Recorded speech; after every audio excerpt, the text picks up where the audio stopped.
ஆசாரிப்பு கூடாரம் கட்டும் பொழுது கூட மோசே இடத்தில் ஆண்டவர் மாதிரியை காண்பித்து விட்டு ப்ளூ பிரிண்ட்டை இப்படிலாம் கட்டுன்னு சொல்லிட்டு என்ன மரம் ஆண்டவரே செய்யலாம் அப்படின்னதான் என்ன சீத்தி மரத்தை எடுத்து அதில் என் கூடாரத்தை ஸ்தாபிப்பாக அப்படின்னாரு. சீத்தை மரம்ங்கிறது மனுஷிகத்தை குறிக்கும். அது எங்கே இருக்குன்னா காடுகளில் சின்னால் பின்னலான கொடிகளுக்கு மத்தியில் அடர்ந்த காட்டுக்குள்ளே அது வெட்டி கொண்டு வர்றதுக்கு ரொம்ப கஷ்டம். அது வேலைக்கே உதவாத மரங்க.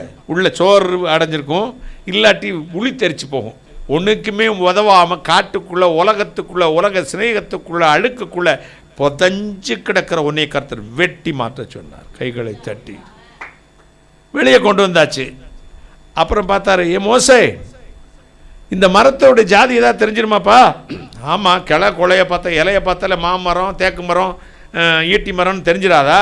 அப்போ கிளை கொலையெல்லாம் வெட்டிரு அப்படின்னாரு. சரி, வெட்டிட்டு பார்த்தாரு. இப்போ தெரியுமா? ஆமாம், பட்டையை வச்சு கண்டுபிடிச்சிட மாட்டான் என்ன மரம்னு. அப்படியா?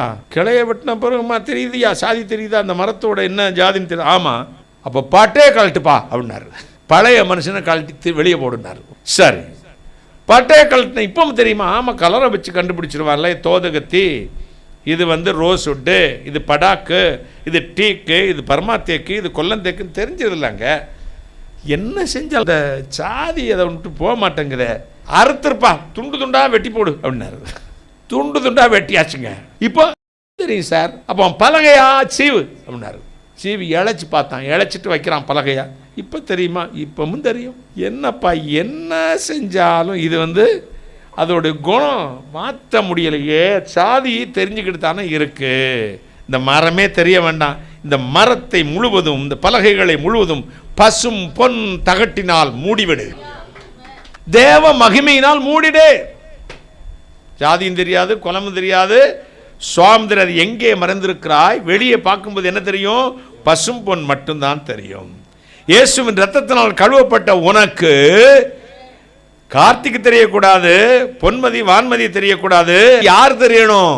பரிசுத்த ஆவி, கர்த்தரா இயேசுவின் ரத்தம் உன்னை கழுவி இருக்குதுன்னா அந்த ரத்தம் தான் தெரியணும். கையை தட்டுங்களேன், அதை பார்த்தா தான் பிசாசு அலறுவான். உணர்ந்து கொள்ளுங்கள். பட்டை கழட்டியாச்சா? உங்களுக்கு கிளைய வெட்டியாச்சா? கொலைய வெட்டியாச்சா? காட்டிலிருந்து, உலகத்திலிருந்து, கோத்திரத்திலிருந்து, குலத்திலிருந்து, ஜாதிகளிலிருந்து, காடான உலக மனுஷங்களிலிருந்து நீங்கள் வெட்டி வேறு பிரிக்கப்பட்டிருக்கிறீர்களா? அறுக்கிறதும் வெட்டுறதும் உருவாக்கப்படுதல். தேவனுடைய வசனமாகிய பட்டயத்தாலே நீங்கள் அறுத்து உருவாக்கப்பட்டிருக்கிறீர்களா? அனுதினமும் செதுக்கி நீங்கள் சரி செய்யப்பட்டிருக்கிறீர்களா? அப்படியானால் தேவனுடைய ஆலயமாய் நீங்கள் நிமிர்ந்து நிற்க போகிறீர்கள். கைகளை தட்டி